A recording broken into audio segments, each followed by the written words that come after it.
Hello అండి, నమస్తే. నేను మీ రాధ. నేను ఇవాళ చేయబోయే recipe Sankranti festival special item చెక్కలు. ఇవి మనం ఇంట్లోనే చాలా క్రిస్పీగా, క్రంచీగా, కరకరలాడుతూ ప్రిపేర్ చేసుకోవచ్చు. ఇప్పుడు మనము ఈ చెక్కలను ఎట్లా ప్రిపేర్ చేసుకోవాలో చూసేద్దాము. ముందుగా మనము బియ్యం పిండిని తీసుకోవాలి. 1 కేజీ బియ్యం పిండికి మనము 1 కప్పు పెసరపప్పు, పచ్చెనపప్పును ఒక 2 గంటల ముందు పాటు నానబెట్టుకోవాలి. కావాలంటే మనము పచ్చెనపప్పు వేసుకోవచ్చు, లేకపోతే లేదు.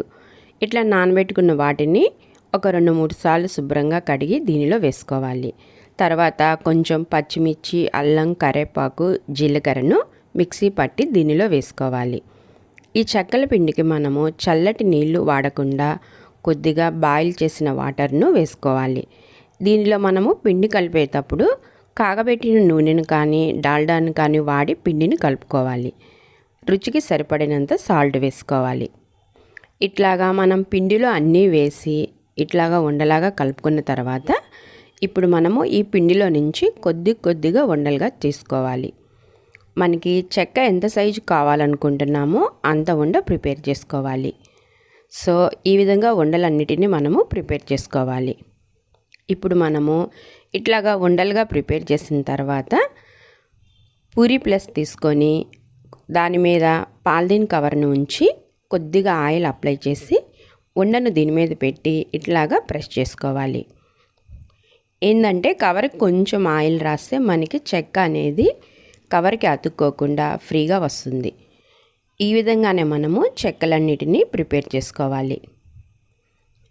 ఇట్లాగా ప్రిపేర్ చేసుకున్న తర్వాత మనము డీప్ ఫ్రైకి సరిపడినంత ఆయిల్ వేసుకొని నూనె బాగా కాగిన తర్వాత చెక్కలను వేసుకోవాలి. చెక్కలను ఒకేసారి ఎక్కువగా కాకుండా మనము ఒక్కొక్కటిగా వేసుకోవాలి. ఇట్లాగా ఒక్కొక్కటిగా వేసుకుంటే మనకి చెక్క అనేది బాగా నూనెలో పొంగుతుంది, వెడల్పుగా వస్తుంది. ఎక్కువగా మనం చెక్కలు వేస్తే ఒకేసారి చెక్కలు విరిగిపోయే అవకాశం ఉంటుంది. అందుకని మనం బాండీలో పట్టే అన్ని మాత్రమే వేసుకోవాలి. ఇట్లాగా ఎక్కువగా మరీ ఎర్రగా కాల్చకుండా చెక్కలను ఇట్లాగా ఈ విధంగా బ్రౌన్ కలర్ వచ్చేలాగా తీసుకోవాలి. ఈ విధంగానే మనము మిగిలిన చెక్కలను అన్నిటిని కూడా ఈ కలర్ వచ్చే వరకు ఉంచుకొని తీసుకోవాలి. ఎక్కువగా ఎర్రగా ఉంచితే ఏమవుతుందంటే అవి కొంచెం గట్టిగా అవుతాయి. ఇట్లాగా ఈ కలర్లో వచ్చినాక తీసుకుంటే మనకి చెక్కలు అనేవి చాలా క్రిస్పీగా, క్రంచీగా వస్తాయి. ఇప్పుడు వీటిని మనము ఒక బేషన్లో అట్లా కాకుండా వడబుట్టలో వేసుకోవాలి. ఈ విధంగానే మనము మిగిలిన చెక్కలన్నిటిని కూడా ఈ ప్రాసెస్లో ప్రిపేర్ చేసుకోవాలి. చెక్కలకి మనము డైలీ వండుకునే బియ్యం కాకుండా రేషన్ బియ్యం వాడితే చెక్కలు అనేవి మనకి చాలా క్రిస్పీగా వస్తాయి. మనము చెక్కల్లో పచ్చెనపప్పు అవాయిడ్ చేస్తేనే మంచిది. ఎందుకంటే పచ్చెనపప్పు వేస్తే చెక్కలు మనకి కొంచెం గట్టిగా అవుతాయి. ఓన్లీ పెసరపప్పు ఒక్కటి వేసుకోవచ్చు. ఈ విధంగా మనము చెక్కలన్నిటినీ ఈ ప్రాసెస్లో చేసుకుంటే చెక్కలు అనేవి మనకి చాలా పర్ఫెక్ట్గా, రుచిగా వస్తాయి. ఇప్పుడు వీటిని మనము ఒక సర్వింగ్ ప్లేట్లోకి తీసుకుందాము.